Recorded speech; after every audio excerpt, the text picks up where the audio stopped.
Hi, இந்த வீடியோவில் நாம் என்ன பார்க்க போகிறோன்னா பைச்சாம் எப்படி டவுன்லோட் பண்ணி இன்ஸ்டால் பண்ணுறதுன்னு பார்க்க போகிறோம். அதுக்கு முதல்ல நம்ம பைத்தான் இன்ஸ்டால் பண்ணியிருக்கணும். அதை எப்படி டவுன்லோட் பண்ணி இன்ஸ்டால் பண்ணுறதுன்றதை நான் வீடியோ லிங்க்கை கீழே டிஸ்கிரிப்ஷனில் கொடுத்துருக்கேன், அதை பார்த்துருங்க. ரெண்டாவதாக ஜெட்பிரைன் டூல் பாக்ஸ்னு ஒரு சாஃப்ட்வேர் இருக்குது, அதையும் இன்ஸ்டால் பண்ணிவிடுங்க. அது வழியாக நீங்கள் பைச்சாம் இன்ஸ்டால் பண்ணிங்கன்னா உங்களுக்கு அப்டேட்ஸ் மேனேஜ் பண்ணுறதுக்கு ஈஸியாக இருக்கும். ஃபஸ்ட்டு ஜெட்பிரைன் டூல் பாக்ஸ் ஓப்பன் பண்ணிக்கோங்க. இதில் கீழே சர்ச் பண்ணிட்டே போனீங்கன்னா பைச்சாம் ப்ரொஃபஷனல் இருக்கும். இது பெய்டு வெர்ஷன். அப்படியே கொஞ்சம் கீழே போனீங்கன்னா பைச்சாம் கம்யூனிட்டின்னு இருக்கும். இது லேர்னர்ஸ்க்கு யூஸ் பண்ணிக்கலாம். இன்ஸ்டால்னு கொடுத்தீங்கன்னா அதுவே டவுன்லோட் ப்ராக்ரஸ் ஆரம்பிச்சிடும், அதுவே இன்ஸ்டாலேஷனும் ஆரம்பிச்சிடும். நீங்கள் ஜஸ்ட் வெயிட் பண்ணால் மட்டும் போதும்.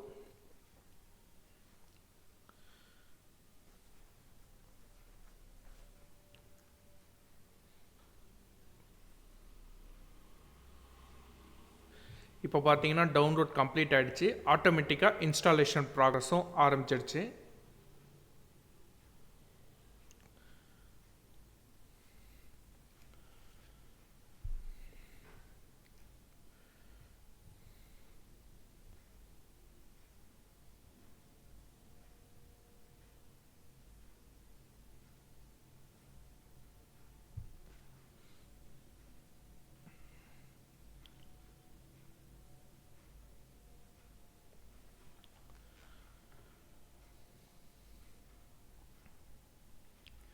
இப்போ பார்த்தீங்கன்னா பாப்பப் வந்துடுச்சு. பார்த்தீங்களா, பைச்சாம் கம்யூனிட்டி சக்ஸஸ்ஃபுல்லி இன்ஸ்டால்டுன்னு. இப்போது இங்கே போய் கிளிக் பண்ணிங்கன்னா உங்களுக்கு சாஃப்ட்வேர் ஓப்பன் ஆகிடும். ஃபஸ்ட் டைம் ஓப்பன் பண்ணிங்கன்னா லைசன்ஸ் அக்ரிமெண்ட் அக்செப்ட் பண்ண சொல்லும். டிக் பண்ணிவிட்டு கண்டினியூ கொடுங்க. டேட்டா ஷேர் பண்ணுறீங்களான்னு கேட்கும், டோன்ட் சென்ட் கொடுத்துருங்க.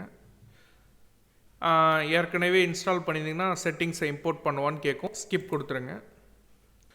இப்போ பார்த்தீங்கன்னா பைச்சாமோட வெல்கம் ஸ்க்ரீன் வந்துடுச்சு. இந்த வீடியோ உங்களுக்கு யூஸ்ஃபுல்லாக இருக்கும்னு நினைக்கிறேன். இந்த வீடியோவை பொறுமையாக பார்த்ததுக்கு தேங்க்ஸ்.